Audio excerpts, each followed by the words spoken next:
guriga caweyska nabadiya rayska maanta kala faysta jaanis baanu haysta calanka saddexda kalar gacanta ku haysta haysta baali saaxibka wad garanaysa madabaldegaysa mise wadayaysa saca ma karaysa dhisha ma galaysa maanta kalimada alla madageynaysa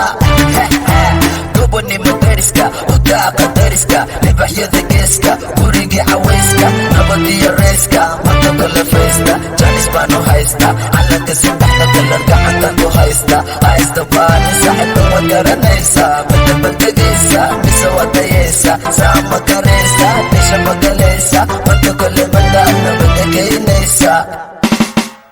Somaliland, Somali, Somali